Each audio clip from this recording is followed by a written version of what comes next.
The desert stretched endlessly, its silence so complete that it swallowed even the sound of breathing. He stood at the edge of the excavation pit, the wind brushing across his sunburnt face like a whisper too close to ignore. Beneath his boots, the sand trembled faintly, as if something deep below exhaled. Locals had begged him not to come. They spoke of voices that followed travelers at dusk, of shadows cast without bodies, of those who entered the ruins and never left. But when he pressed his ear to the ancient stone door half buried in sand, he heard it, a voice calling his name. Not a hallucination, not the wind, a call. His heart pounded, torn between reason and the pull of the impossible. Then the whisper came again, clearer, closer, almost tender. Elias. He froze. How could it know his name? The night fell quickly, devouring the last light of day in a single breath. Their campfire sputtered, shrinking under gusts of desert wind that seemed to whisper in rhythm. The map spread before them trembled as if the ground pulsed beneath. She told him that the temple was a tomb, built not for the dead, but to imprison something alive. He didn't listen. He couldn't. The echo of his name from the door still haunted him. That sound wasn't myth. It was proof. Stars glittered above like cold eyes, and for the first time he noticed the silence wasn't empty. It waited. The storm arrived without warning, a wall of sand swallowing the stars. Tents ripped, tools vanished, the world turning red and gold. Through the chaos he heard it again, louder now, echoing inside his skull. The whisper was no longer a call. It was a direction. He staggered through the wind, shielding his eyes, following the voice toward the faint glow beneath the dunes. Each step felt heavier, each breath hotter. Somewhere behind him, she screamed his name, but it was already fading. The storm carried her voice away, leaving only the one that wasn't hers. When the storm broke, the world was unrecognizable. The dunes had shifted, burying half the camp. Only the temple door remained visible, now completely free of sand, as if the storm had uncovered it on purpose. He stood there, trembling. The voice whispered once more, not outside, but from within him, echoing through bone and breath. The light from the cracks pulsed with the rhythm of his heartbeat. He pressed his palm to the door. It was warm. It was warm. The door opened with a sigh, a slow exhalation of air older than humanity. Darkness greeted him, thick and fragrant, with dust and something metallic. He stepped inside. For a moment, the world outside fell away. No sound, no light, no Layla. Only the whisper remained, soft and intimate, guiding him deeper. A single torch flickered to life, then another, lining the corridor ahead. The carvings on the walls shimmered as if alive, showing men kneeling before a figure of shadow. His heart pounded with awe and fear. Somewhere behind him, the door began to close. The air inside was colder than the desert night. Every sound echoed endlessly. The creak of leather straps, the faint scrape of his boots on stone. The deeper he moved, the more the walls seemed to tighten, closing around him like a throat. He lit another flare.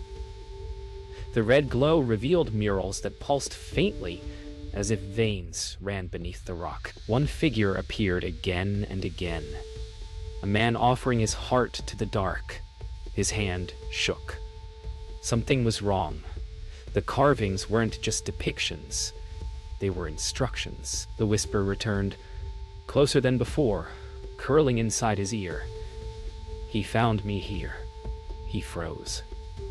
The voice didn't say you. It said he. He found the first chamber by accident, a hollow, where the walls curved inward, forming a perfect circle. At its center stood a stone pedestal covered in strange script.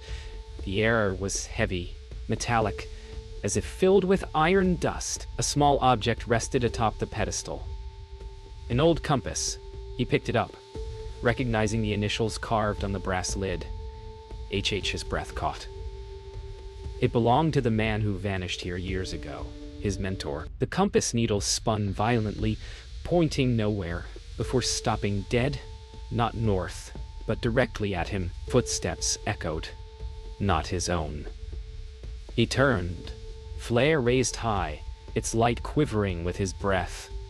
From the corridor behind, a shadow moved, tall, slow, deliberate. He called out, his voice bouncing endlessly through the hollow maze. No answer. Then, faintly, the sound of metal dragging across stone. The flare flickered again, threatening to die. In that trembling moment of half-light, he saw it. Not a person, but a silhouette shaped like one, carved in smoke. It looked back at him and whispered with his mentor's voice, "You shouldn't have come." He ran. The corridors bent in impossible ways, the walls alive with motion. Every turn led him deeper instead of out. His breath echoed against the stone, merging with whispers that multiplied around him. Male, female, countless voices murmuring fragments of forgotten prayers. The symbols glowed brighter the faster he moved. The air thickened, tasting like rust and ash. When he stumbled into another chamber, his light caught something on the wall. A handprint, fresh, wet with blood, and beside it another, smaller, human.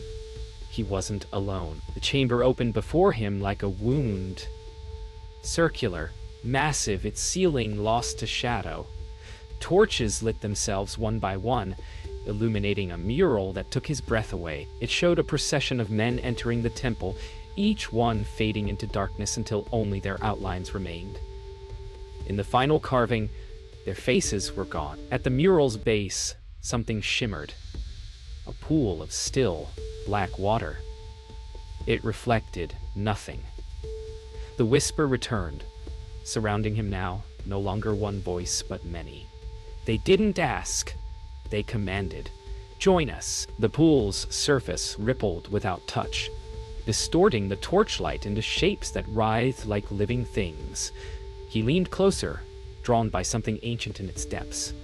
Not curiosity, but recognition. When he whispered his name, the pool whispered it back, perfectly synchronized. Then another voice answered, softer but clearer, speaking a language he somehow understood. The reflection shifted. Not his face now, but another man's. His mentor's. Then came another face. And another. Hundreds fading in and out. Every one of them looked at him with pleading eyes before vanishing beneath black water. The whisper returned. They never left. He stumbled back, clutching his head as the whispers erupted, layering into a deafening roar. The walls themselves seemed to vibrate. Then he saw movement across the chamber. A faint flicker of light, like a lantern's flame. He wasn't alone. The silhouette stepped out of shadow. Not ghostly, but human. She was real, the guide. She'd followed him inside. Her face was pale, her eyes wide with fear. Before she could speak, her torch went out. Something unseen brushed between them, cold, deliberate. The darkness wasn't empty anymore. She demanded they leave, her voice trembling but strong. He couldn't, not yet. He pointed to the carvings, tracing a spiral leading downward beneath the pool. It wasn't a tomb, it was a map. The temple wasn't built to honor anything. It was built to contain something. Her eyes widened as realization struck. The whispers didn't belong to the dead. They belonged to what the dead had tried to silence. The ground quivered beneath them, the water rippling violently. Then, with a single breath, the whisper spoke again. Not one voice, but thousands in unison. We're still here. They ran toward the exit, but the corridors had changed. The path they came through was gone, replaced by solid rock. Each torch along the wall flickered in sequence, leading them deeper. She grabbed his arm, begging him to stop, but the whispers grew desperate now, pleading instead of luring. He could hear words forming, fragments of warning. Seal, not free, beneath. His heart pounded as he realized the voices weren't calling him to join them. They were trying to stop him. The temple wasn't a prison, it was the lock. and something inside was waking up. The chamber they entered was massive, a cathedral of stone descending endlessly downward. In the center stood a sarcophagus made of black glass, suspended by chains thicker than arms. It pulsed faintly, glowing from within. The whispers stopped all at once, leaving a silence so deep it hurt.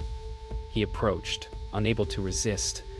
The glass surface reflected no one. Inside, something moved, slow, graceful, almost human. Then, a single golden eye opened, fixing on him. His body went cold. The whisper returned. Just one voice now. You opened the wrong door. The silence was worse than the whispers. Every flicker of the torch echoed like thunder in the hollow dark. He reached toward the sarcophagus, mesmerized by the faint glow within. Layla's voice broke through the stillness, trembling, warning him to step back. But he couldn't. His fingertips hovered an inch above the glass. The pulse inside quickened, matching his heartbeat. The air turned electric, every hair on his arm rising. Then, the chains rattled. One link snapped, the sound slicing through the temple like a scream.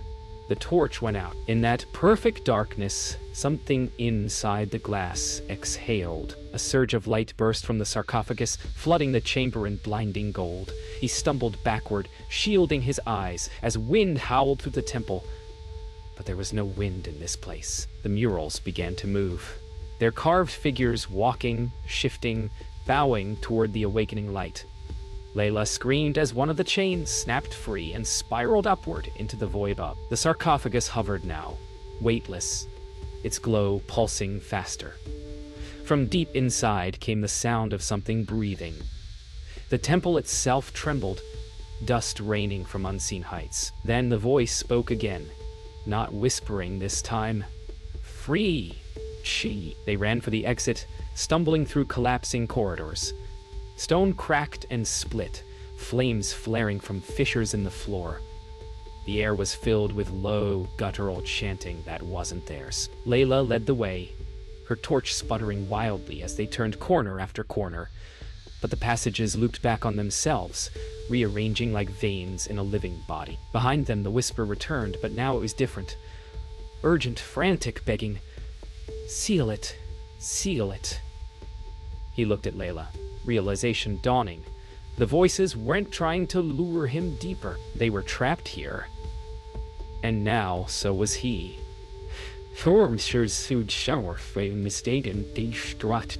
They burst into a chamber that shouldn't exist, one that wasn't on any map.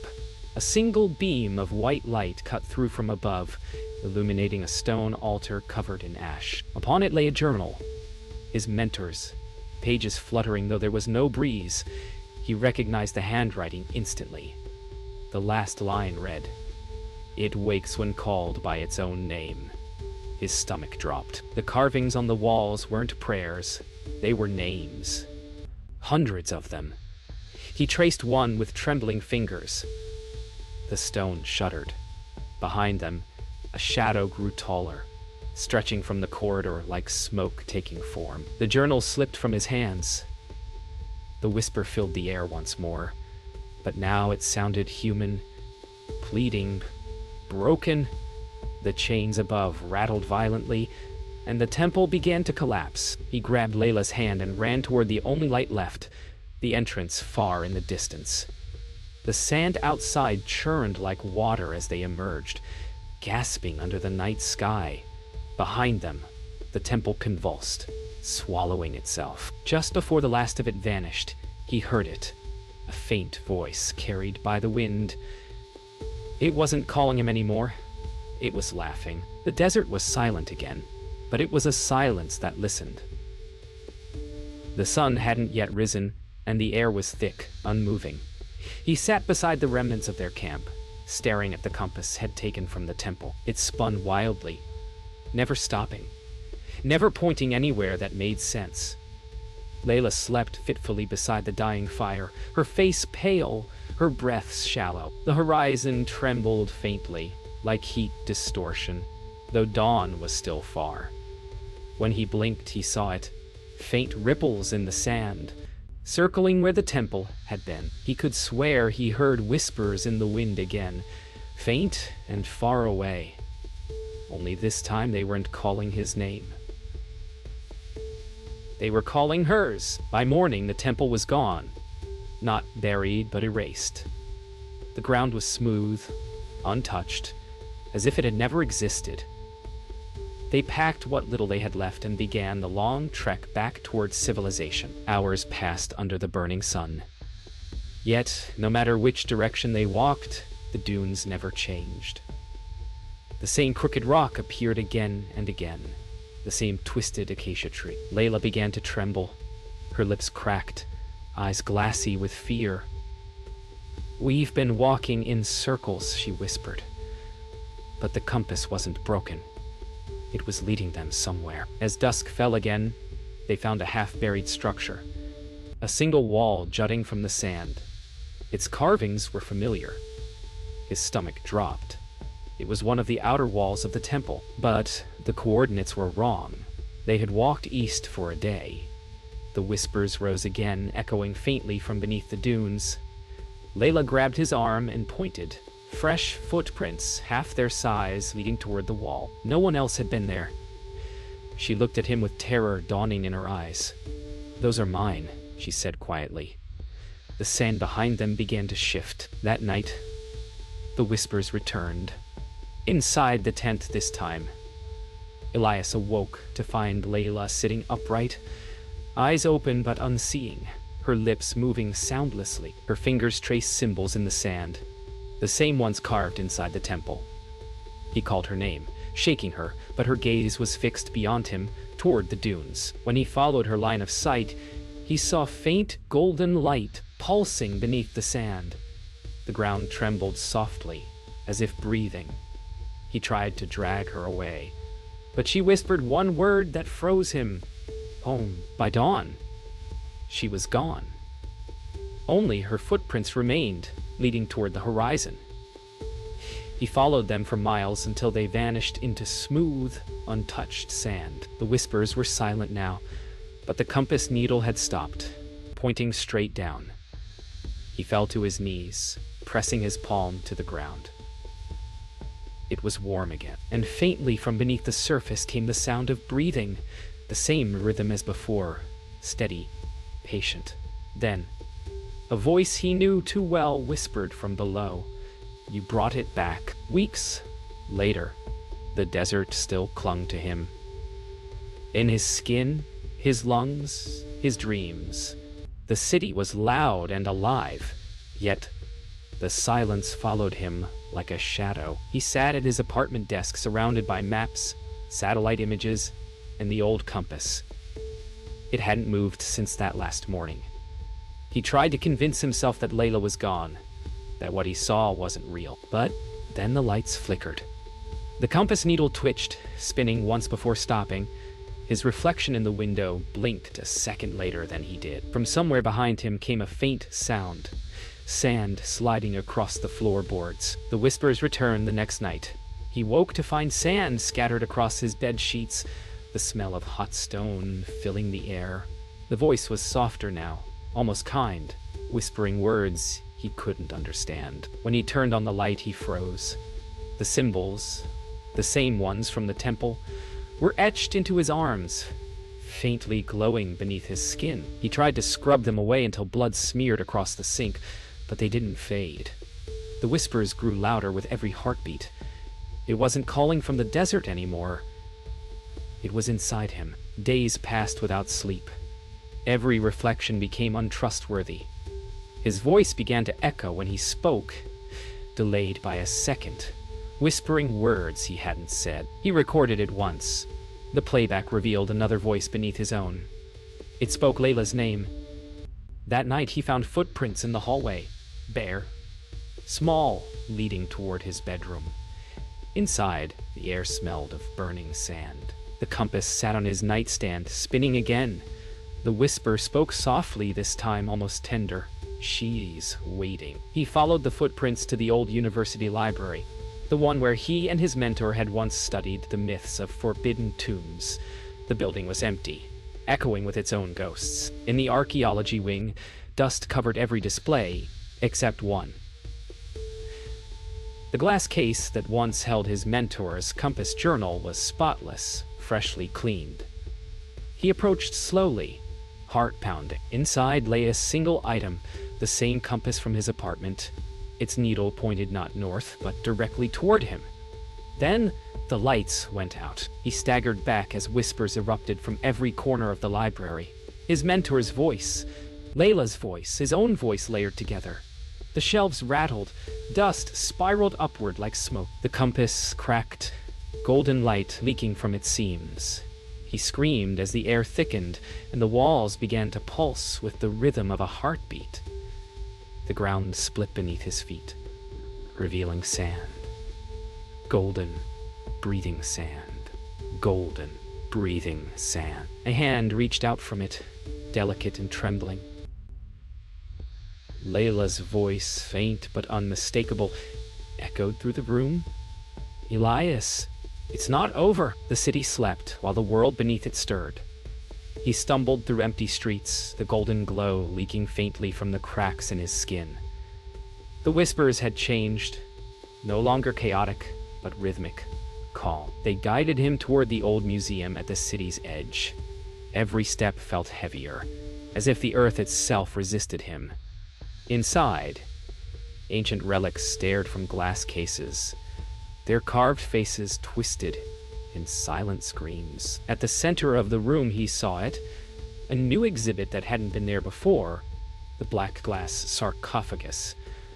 The same one had left buried in the desert. He entered the museum slowly, drawn by the light pulsing from the sarcophagus. The whispers filled the air again, countless voices weaving together, each one a fragment of the people who had come before him. They spoke as one, forming a single truth. The temple had never been built to contain a god or a demon.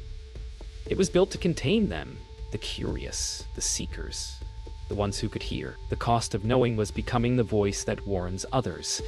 His knees buckled as the realization struck. It hadn't called to him by accident. It had chosen him. The air grew still.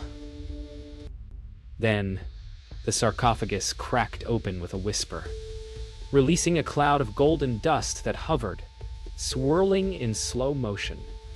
Through it stepped a figure, tall, veiled in smoke, eyes glowing like twin suns. Its voice was both his and every other. "You came to understand," it said. "Now you will remember for them." He tried to speak, but the air inside his lungs turned to sand. The light burst around him, searing but beautiful. For the first time, the whispers stopped. Silence filled him, heavy, infinite, absolute. When the light faded, the museum was empty. The sarcophagus stood sealed again, unbroken. The city outside stirred as morning arrived, unaware of what had transpired. In the archives that day, curators found a new exhibit label on the sealed glass. Recovered from the Desert of Sighs, 2025. Excavation led by Dr. Elias Ward. But there was no record of such an expedition, and at night when the lights went out, staff swore they could hear faint whispers from inside the glass, repeating the same words. "Don't open it." Far away, in the desert where it all began, the wind carried a new sound. A voice, faint but clear, echoing beneath the dunes. It wasn't calling anymore. It was warning. A group of travelers approached the site, maps in hand, their laughter carried on the dry wind. One of them paused, pressing an ear to the ground. The sand was warm, pulsing faintly, almost like a heartbeat. Then a whisper rose from below, soft, familiar, patient. "Don't come closer." The traveler smiled, curious, and took one step forward. The compass in his pocket began to spin.